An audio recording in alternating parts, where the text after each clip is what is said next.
सोचिए, कारगिल की वो बर्फीली चोटियां जहां सांस लेना भी एक जंग थी, वहीं एक आवाज गूंजी। एक ऐसी आवाज जिसने इतिहास लिख दिया। आज हम उसी शेर की कहानी सुनेंगे, कैप्टन विक्रम बत्रा। जरा सोचिए, चारों तरफ बस बर्फ ही बर्फ, और उस सफेद चादर के बीच हवा में गूंजती हैं दुश्मन की गोलियों की आवाजें। कुछ ऐसा था कारगिल का मैदान जंग। वहां के माहौल में ना एक अजीब सी खामोशी थी, एक ऐसा सन्नाटा जो किसी भी पल एक बड़े तूफान में बदल सकता था। और ठीक उसी खामोशी के बीच एक ऐसी आवाज उठती है जो सिर्फ सन्नाटे को ही नहीं, बल्कि दुश्मन के हौसलों को भी चकनाचूर कर देती है। और वो आवाज थी, ये दिल मांगे मोर। देखिए, ये सिर्फ एक नारा नहीं था, ये था भारतीय सेना के उस शेर का ऐलान, जीत का ऐलान। ये वादा था उस वीर का जिसने घर से निकलते वक्त कहा था, या तो मैं तिरंगा फहराकर वापस आऊंगा या तिरंगे में लिपटकर, लेकिन वापस जरूर आऊंगा। और उन्होंने अपना ये वादा निभाया। तो आखिर कौन था वो शेर, किसकी दहाड़ से दुश्मन के दिल कांप उठते थे? चलिए जानते हैं उनकी कहानी एकदम शुरू से। 9 सितंबर 1974 हिमाचल प्रदेश के पालमपुर में जन्म हुआ विक्रम बत्रा का। देशभक्ति का जज्बा तो जैसे खून में ही था। स्कूल में एनसीसी ज्वाइन की और फिर आगे चलकर इंडियन मिलिट्री एकेडमी से एक जांबाज लेफ्टिनेंट बनकर निकले। पता है, उनके सामने मर्चेंट नेवी की एक बहुत अच्छी नौकरी का ऑफर था, अच्छी खासी तनख्वाह, लेकिन उन्होंने उसे ठुकरा दिया। क्यों? क्योंकि उनका मानना साफ था, पैसे से कहीं ज्यादा जरूरी है देश की सेवा। और बस यही देश सेवा का जज्बा उन्हें 1999 में कारगिल के उन बर्फीले मैदानों तक ले गया जहां इतिहास में एक अमर गाथा लिखी जाने वाली थी। तो कैप्टन बत्रा और उनकी 13J के राइफल्स, उन्हें पहला बड़ा मिशन मिला पॉइंट 5140 पर कब्जा करना। ये दुश्मन के लिए एक बहुत ही स्ट्रेटेजिक पोस्ट थी। और ये जंग ये लड़ी जा रही थी -10 डिग्री के जमा देने वाले तापमान में। आप सोचिए, इतनी ठंड जहां सांस लेना तक मुश्किल हो, वहां दुश्मन से लड़ना ये तो लगभग नामुमकिन सा था।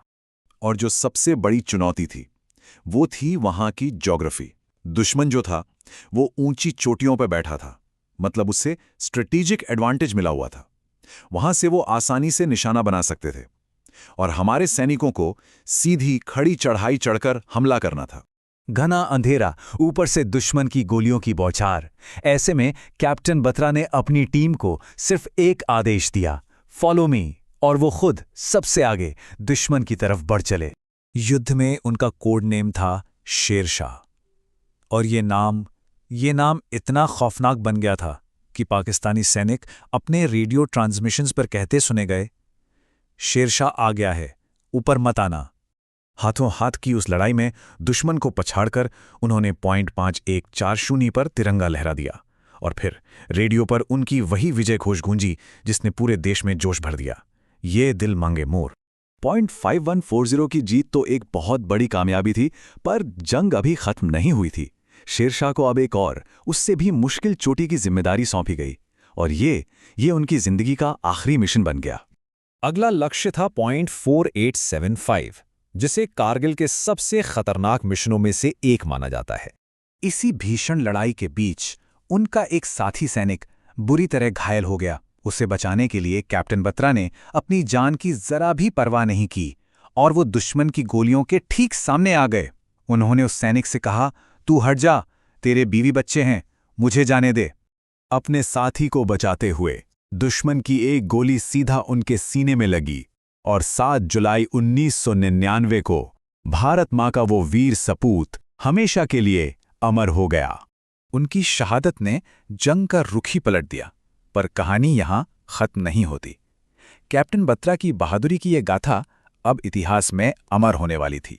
उनके इस अदम्य साहस और सर्वोच्च बलिदान के लिए भारत सरकार ने उन्हें मरणोपरांत देश के सबसे बड़े सैन्य सम्मान परमवीर चक्र से सम्मानित किया।